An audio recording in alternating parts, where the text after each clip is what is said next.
dari digabungkan kasasi.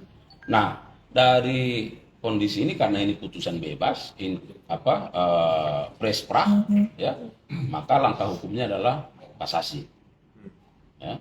Akan lapor kaya atau badan pengawas MA? Karena itu bukan kewenangan kami. Artinya kami tidak di ranah itu, ya, tidak di ranah itu. Nah, bahwa kami melihat ada putusan pengadilan yang tidak sesuai dengan tuntutan dan tidak sesuai dengan fakta-fakta, maka langkah hukum yang pertama yang kami lakukan adalah mengajukan upaya hukum, yaitu upaya hukum kasasi. Ya. Kami melihat hakim dalam perkara ini tidak menerapkan hukum sebagaimana mestinya, ya, atau dalil-dalil yang disampaikan oleh jaksa penuntut umum tidak dipertimbangkan sepenuhnya oleh majelis, sehingga hakim membebaskan terdakwa dalam perkara ini. Nah, sehingga kami melihat bahwa perlu dilakukan upaya hukum, ya, yang diatur oleh KUHP dalam rangka menyikapi terkait dengan putusan pengadilan ini. Dan berdasarkan KUHP, ya, dalam pasal 245 diatur bahwa jaksa penuntut umum diberikan waktu 14 hari sejak putusan untuk menyatakan kasasi.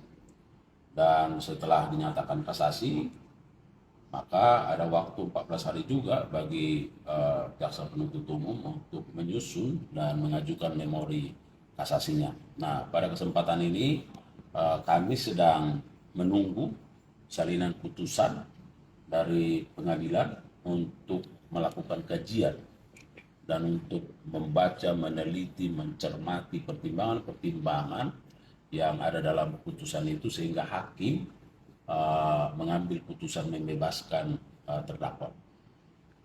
Artinya tadi kan dikatakan tidak menjalankan hukum Bang, ya, atau yang hakim itu sebut itu di bagian apa sih Bang? Nah, kalau kita melihat fakta-fakta persidangan, ya, atau fakta-fakta yang terungkap dalam persidangan, pertimbangan hakim membebaskan terdakwa karena tidak ada saksi yang melihat langsung peristiwa itu. Satu. Yang kedua, bahwa matinya atau meninggalnya korban itu lebih didasarkan pada pengaruh alkohol. Nah, kami melihat bahwa hakim tidak melihat ini secara holistik peristiwa ini, ya, tetapi hakim justru melihat sepotong-sepotong. Seharusnya hakim harus mempertimbangkan misalnya fakta yang menyatakan ada korban meninggal, ya, ada hubungan antara korban dengan pelaku. Pada waktu yang bersamaan, korban dengan pelaku itu bersama-sama.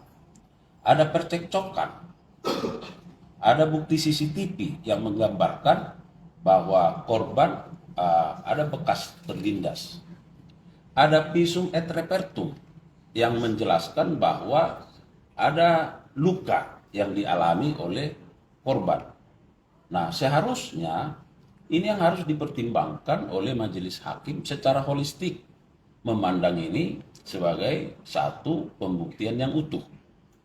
Nah, saya perlu sampaikan kepada rekan-rekan media bahwa dalam hukum pidana kita ada dikenal pembuktian dengan keting bewes. Nah, keting bewes ini misalnya seseorang keluar dari rumah, dia berlumuran darah, lalu dilihat di pintu ada parang yang juga berlumuran darah, lalu di kamar ada dilihat orang sudah meninggal atau mayat. Nah, dari sisi keting bewes ini kan tidak ada saksi yang melihat, tapi ada orang meninggal. Artinya apa? Ini adalah puzzle-puzzle yang harus dibangun oleh majelis, sehingga harus dilihat pembuktian ini secara holistik. Ini ada meninggal, lalu siapa yang harus bertanggung jawab terhadap orang yang meninggal? Apakah hanya bisa didasarkan pada bukti yang menyatakan bahwa karena pengaruh alkohol atau karena tidak ada saksi? Nah, itulah yang menjadi tugasnya majelis hakim dengan kewenangan kekuasaan yang dimilikinya untuk mengungkap ini selengkap-lengkapnya berdasarkan alat bukti yang ada. Nah, kalau kita mengacu kepada pasal 184 KUHP, di sana ada keterangan saksi. Nah, kemudian ada keterangan ahli. Tentu ahli menjelaskan posisinya surat. Apa suratnya? Visum et repertum. Apa suratnya? Selain visum et repertum tadi, dilihat CCTV.